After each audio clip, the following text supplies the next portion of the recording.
Lucas, o médico do Evangelho. Uma jornada de fé, cura e verdade. A identidade de Lucas sempre foi envolta em mistério.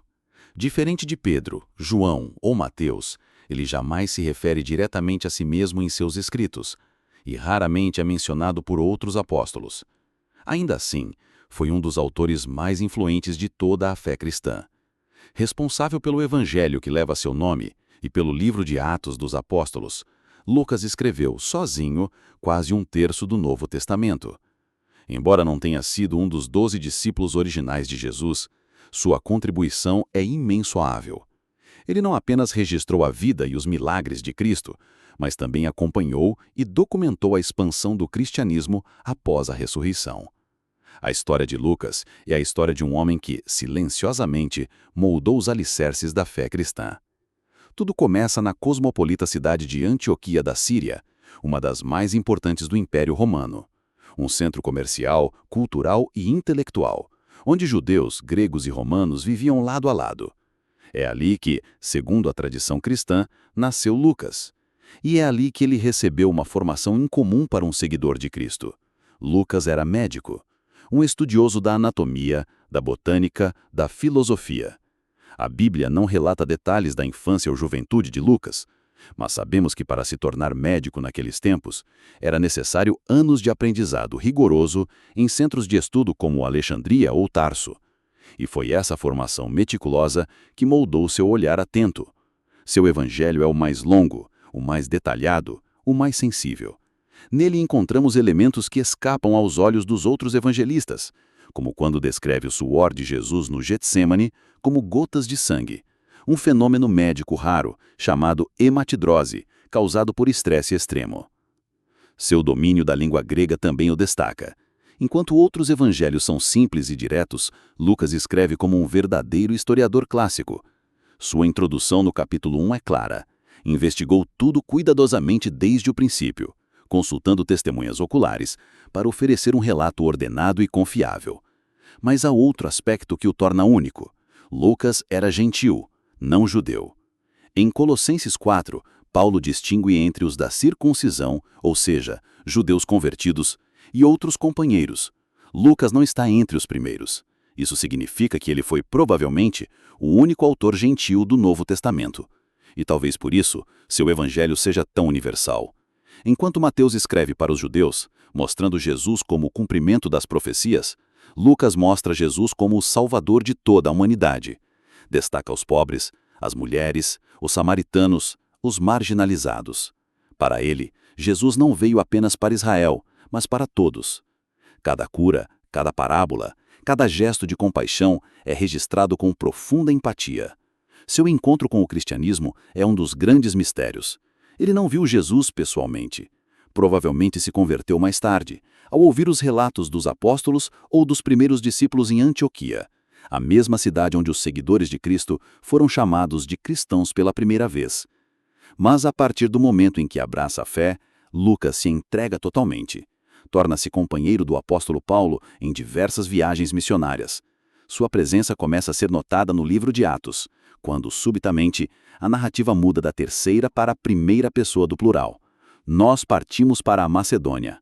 A partir dali, Lucas está, não como espectador, mas como parte da missão. Atravessa mares, caminha por desertos, vê cidades se abrirem ao evangelho, outras o rejeitarem com fúria. Está com Paulo em Filipos, onde o apóstolo e Silas são presos e milagrosamente libertos, e permanece ao seu lado até o fim. Em suas cartas, Paulo revela que Lucas foi seu último companheiro fiel. Quando todos os outros o abandonaram, Lucas permaneceu. Em sua última carta, escrita da prisão em Roma, Paulo lamenta: "Só Lucas está comigo." Lucas não era apenas um escriba, mas um amigo, um médico que cuidava do corpo e da alma de Paulo. Muitos estudiosos acreditam que o espinho na carne de Paulo, uma possível enfermidade crônica, foi tratado por Lucas. Ele esteve lá nas prisões, nos juízos, nas perseguições.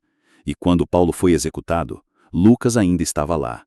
Sua lealdade ultrapassa a amizade, é compromisso com o Evangelho, com a verdade, com Cristo. Seu Evangelho é uma ode à misericórdia. É ele quem narra a anunciação a Maria, a visita aos pastores, o cântico do Magnificat.